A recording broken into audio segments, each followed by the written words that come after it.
আমি ড্রেসিং টেবিলের সামনে দাঁড়িয়ে একটা নতুন ব্লাউজ গায়ে মিলিয়ে দেখছিলাম। একটা পরে যখন পেছনে একটি ঝোঁকলাম, বললাম, এইটা গলায় ঠিকঠাক বসছে তো? ও একটু এগিয়ে এসে বলল, হ্যাঁ, ফিট হচ্ছে। তবে চাইলে আরও কিছু কালেকশন এনে দেখাতে পারি। আমি হালকা হেসে বললাম, ধীরে করিস, জায়গাটা একটু সেনসিটিভ, ভুল হলে ঝামেলা হতে পারে।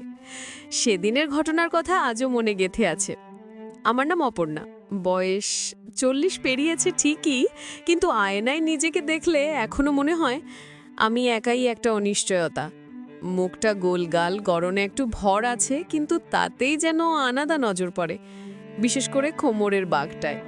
আমি জানি কোথায় দাঁড়ালে আয়নায় নিজেকে সবচেয়ে ভালো লাগে। বিয়ে হয়েছিল সমরেশের সঙ্গে, কিন্তু সে মন দিল অফিসের অন্য কাউকে, আমায় ছেড়ে দিয়ে কাগজে কলমে সব শেষ করলো। আমি সেই দুঃখকে গায়ে না মেখে জীবনটাকে নিজের মতো করে সাজিয়ে নিলাম। একটা ছোট ফ্ল্যাট, একটা স্কুটি আর রঙিন শাড়ি গয়নাতে নিজেকে আবার নতুন করে সাজালাম। অনেক দিন পর আমার বোনের ছেলে অর্জুনকে বাসায় ডেকে আনলাম। বয়স 23, গড়নে শক্ত, পড়াশোনার ফাঁকে একটু বিশ্রাম দরকার ছিল। আমি বললাম, এই দিকেই আয়, একটু থাক, আমিও একটু সঙ্গ পাবো। অর্জুন যেদিন এলো, সেদিন যেন আমার বাসার বাতাসেই কিছু বদলে গেল। আমি তখন নিচে দাঁড়িয়ে স্কুটি পরিষ্কার করছিলাম। পাতলা জামদানি পরা, রোদের গায়ে কাপড়টা শরীরে বসেছিল, হাওয়ার ছোঁয়ায় আঁচল উঠছিল। তখন জানতাম না যে অর্জুন এসে দাঁড়িয়ে আছে পিছনে। মুখে কোনো কথা না থাকলেও তার চোখে আমি বুঝে গেলাম এই চুপ করে থাকা সহজ কথা নয়। তারপর থেকে আমি একটু সচেতন হলাম, মানে এমনভাবে চলাফেরা করা যাতে উপস্থিতি বুঝিয়ে দেওয়া যায় কিন্তু কিছু বলা না হয়। রান্নাঘরে থাকলেও আঁচলটা আলগা থাকে, আয়নায় দাঁড়ালে নিজেকে দেখিয়ে নেওয়া হয় এমনভাবে যেন কেউ ভুলেও চোখ সরাতে না পারে। অর্জুনও চোখের ভাষায় অনেক কিছু বলে ফেলে। তার চাহনি মাঝে মাঝে এমন হয় যেন কিছু না বলেই সব বলে দেওয়া, কিন্তু আমি তাড়া দিই না। আমি জানি ধীরে ধীরে অপেক্ষা করাটা আরও বেশি তীব্র হয়। রাতে শাড়িটা একটু আলগা করে গায়ে নিই, জানালার পাশে বসে থাকি এক কাপ চা হাতে। অর্জুন পাশ দিয়ে গেলে হেসে বলি, এই শাড়িটার ব্লাউজটা একটু টাইট হয়ে গেছে বোধহয়, বোতামের জায়গায় টান পড়ে। ও মুখ ঘুরিয়ে ফেলে, কিন্তু গালের লালচে ভাব বলে দেয় বুঝেছে আমি কথাটা ইচ্ছে করেই বলেছি। একদিন রাতে আয়নার সামনে দাঁড়িয়ে চুল আঁচড়াচ্ছিলাম। হালকা একটা হাত কাটা টপ পরা ছিল।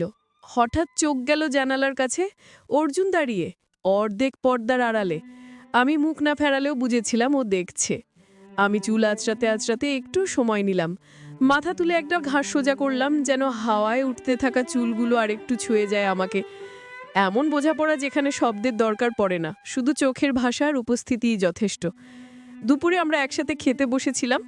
আমি পরেছিলাম একটা লাল শাড়ি আর তার সঙ্গে হালকা সাজ। রুটি আনতে গিয়ে ওর পেছনে দাঁড়িয়েছিলাম। হঠাৎ ও ঘুরে তাকালো। আমি থেমে হেসে বললাম, বেশি গরম লাগছে না তো? ও কিছু বলল না, কিন্তু নিঃশ্বাসটা যেন একটু গাঢ় হয়ে উঠেছিল। একবার থালা বাড়াতে গিয়ে হাতটা ছুঁয়ে গিয়েছিল ওর কাঁধে। 3 সেকেন্ডের স্পর্শ, কিন্তু মনে হলো যেন সময় আটকে গেছে সেখানে। আমি বুঝে গেছি আমাদের মাঝের দূরত্ব আর আগের মতো নেই। খাওয়ার সময় আমার হাত থেকে চামচ পড়ে গেল। আমি নিচু হয়ে তুলতে যেতেই এক মুহূর্ত থেমেছিলাম। একটা নিঃশব্দ ইঙ্গিত যেন বাতাসে ভেসে বেড়াচ্ছিল। খাওয়া শেষে বললাম, ফ্রিজের বোতলগুলো একটু দেখ কিভাবে রেখেছি। দরকার ছিল না, তবুও বললাম, কারণ আমি জানতাম আমি ফ্রিজ খুলে নিচু হলে ও দাঁড়িয়ে থাকবে ঠিক আমার পেছনে। রাতের দিকে আমি বারান্দায় চা খাচ্ছিলাম, ও ঘরের ভেতর জানালার ধারে বসেছিল। আমাদের চোখ আবার একবার মিলল, সেই পুরনো অভ্যস্ত নীরবতায়।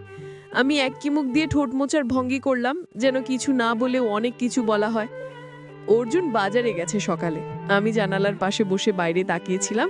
তখনই নিচ থেকে ভেসে এলো, ব্লাউজ পেটিকোট চান, নতুন মাল আইছে। শুনে মনে হলো আমার তো কিছু দরকার ছিল সত্যি।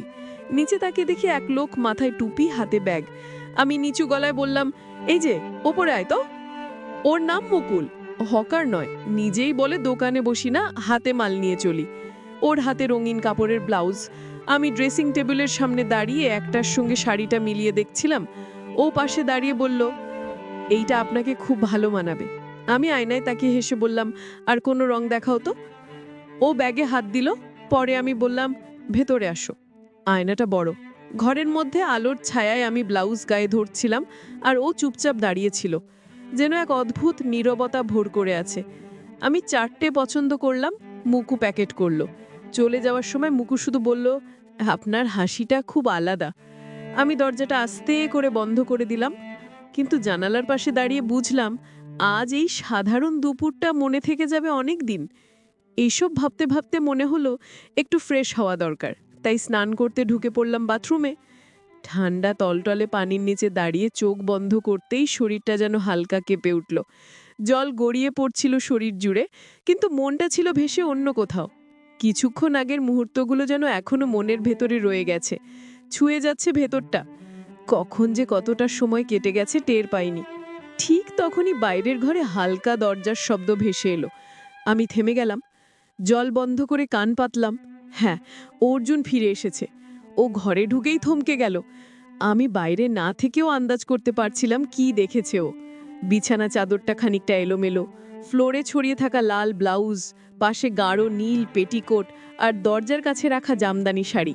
যেন তাড়াহুড়ো করে কিছু রেখে বেরিয়ে এসেছি। অর্জুন নিশ্চয়ই দাঁড়িয়ে আছে ঘরের মাঝখানে, চোখের পাতা ভারী, নিঃশ্বাসে হালকা কাঁপন, কিন্তু কোনো শব্দ নেই। আমি গলার কাছে গামছা জড়িয়ে নিলাম। চুল থেকে তখনও পানি টপ টপ করে পড়ছে। ধীরে দরজা খুললাম। চোখে চোখ পড়তেই টের পেলাম ও কিছু না বললেও ওর চোখে ঘুরছিল শত প্রশ্ন, কিন্তু সেগুলো উচ্চারণ করবে না, অন্তত এখনই নয়। আমি হেসে বললাম, তুই এলি? আমি স্নানে ছিলাম। তুই তো দেরি করলি অনেক। ও চুপচাপ তাকিয়ে থাকলো, অনেক কিছু না বলেও বুঝিয়ে দিল। আমি পাশ কাটিয়ে ঘরে চলে এলাম। গামছার ভেতর ধর নিজেকে আগলে চুলটা একপাশে সরিয়ে বুকের ভেতরে ধকধক তখনও থামেনি। অর্জুন জানালার পাশে গিয়ে দাঁড়ালো, মুখ ঘুরিয়ে নিল। আমি চুপ। ঘরের ভেতর একটা নীরব উত্তেজনা ছড়িয়ে গেল। যেটুকু মুকুল রেখে গিয়েছিল সেটা অর্জুন বুঝে ফেলেছে, আমি অনুভব করছিলাম। ঘটনাটা হয়তো ঠিক সময় ঘটেনি, তবুও থেমেও যায়নি। এরপর থেকে অর্জুনের চোখে আমার প্রতি দেখার ভঙ্গি পাল্টে যায়। এখন ওর চোখে যেন একরকম দ্বন্দ্ব, আকর্ষণ আর প্রশ্নের মিশেল, যেটা সে নিজেও বুঝে উঠতে পারছে না। আমি জানতাম ওর ঘুম আসছে না, শরীরে কোনো ব্যথা নেই, কিন্তু মনে যেন কোথাও একটা খচখচে ভাব। আমার ঘর থেকে হালকা পারফিউমের গন্ধ বাতাসে ভেসে ওর ঘরেও পৌঁছে যাচ্ছিল, যেন প্রতিটি শ্বাসে আমার ছায়া মিশে ভাগছে। আমি বিছানায় শুয়ে ভাবছিলাম ওর মনে ঠিক এখন কি চলছে। এইভাবে কিছু না বলেও অনেক কিছু ঘটে। সকালের রোদটা ছিল বেশ উজ্জ্বল। আমি জানালার ধারে বসেছিলাম, গায়ে ছিল হালকা একটা পাতলা শাড়ি। মনটা ছিল ঢেউয়ের মতো, বারবার কোথাও গিয়ে ধাক্কা খাচ্ছে, থামছে না। হঠাৎ গলির মুখ থেকে ভেসে এলো সেই পরিচিত ডাক, পেটিকট আপা, নতুন ডিজাইনের আইছে। আমি হেসে দরজা খুলে বললাম, এই যে মুকুল, ওপরে আয় তো, অনেকদিন পর দেখা। মুকুল এলো, আগের মতোই ব্যাগ কাঁধে ঝুলে। এবার ওর চোখে একটু বাড়তি আত্মবিশ্বাস, মুখে আগ্রহের রেখা। ঘরে ঢুকে কাপড় বের করতে করতে বলল, এইটা আপনার জন্য স্পেশাল, একদম কোমরে ঢলে পড়বে। আর রংটা দেখেন, আপনার গায়ে পরানো সেই ব্লাউজের সাথে পুরো ম্যাচ করে। আমি মুচকি হেসে বললাম, তুই দেখি আমার স্টাইল মনে রাখিস, বেশ ভালো। মুকুলও হেসে বলল, যা মনে পড়ে তা কি আর ভোলা যায়। আমি বুঝতে পারছিলাম ওর দৃষ্টি শুধু কাপড়েই আটকে নেই, আজ আমার সাজে একটু বেশি যত্ন ছিল, ইচ্ছে করেই। কথার মাঝেও আমি টের পেলাম জানালার ফাঁক, বারান্দা কিংবা সিঁড়ির পাশ থেকে কেউ আমাকে লক্ষ্য করছে। আমি জানতাম অর্জুন দেখছে। আমি ইচ্ছে করেই একটু বেশিক্ষণ সময় নিলাম কাপড়গুলো দেখাতে। মুকুল চলে গেল, কিন্তু ঘরে তার একটা উপস্থিতির ঘ্রাণ থেকে গেল, এমন এক অনুভব যা সহজে মুছে যায় না।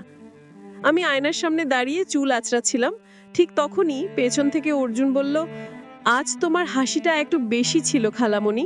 আমি ঘুরে তাকালাম না, বললাম, তুই দেখছিলি? হ্যাঁ, ও বলল। আমি ধীরে ঘুরে তাকালাম, চোখে চোখ পড়ল। কোনো শব্দ নয়, শুধু দুজনের ভেতর দাঁড়িয়েছিল সেই সমস্ত দিনের না বলা গল্প। আমি এক পা এগিয়ে গেলাম ওর দিকে, মুখে হালকা হাসি, চোখে চুপ করে থাকা সব উত্তর। অর্জুন বলল, তুমি কি সব জানো? আমি ঠোঁটে একটুখানি বাঁকা হাসি টেনে বললাম, সব তো বলা হয়, কিছু জিনিস শুধু চোখেই রয়ে যায়। ওর চোখ কাঁপছিল, ঠোঁট নড়ছিল, কিন্তু শব্দ বেরোচ্ছিল না। আমি আরেক পা এগিয়ে এলাম ওর কাছাকাছি, নিচু গলায় বললাম, তুই কি কিছু বলতে চাস অর্জুন? ওর উত্তর, তুমি চাও তো বলি। আমি হেসে বললাম, না, খোলাসা করে না, অস্বীকার করে। সব কথা মুখে বলতে হয় না, কিছু অনুভব বোঝাতে হয় ছুঁয়ে। তারপর ধীরে পেছন ঘুরে চলে গেলাম। আমি জানালার ধারে দাঁড়িয়ে দেখলাম অর্জুনের ছায়া করিডোরের কোণে মিলিয়ে গেল, আর তার পেছনে আমি রেখে দিলাম আমার একাকিত্ব, আমার নিঃশব্দ চাওয়া, আমার না বলা অভিমান। সবকিছু হয়তো বলা হয়নি, কিন্তু যেগুলো রয়ে গেছে সেগুলো কি কোনোদিন মুখে বলা যায়? আমি অপর্ণা। আমার গল্পটা ঠিক যেখানে শেষ হয় সেখান থেকেই শুরু হয় তোমাদের কল্পনা, আর সেইখানেই আমি রয়ে যাই, একটু ইচ্ছায়, একটু না বলা তৃষ্ণায়।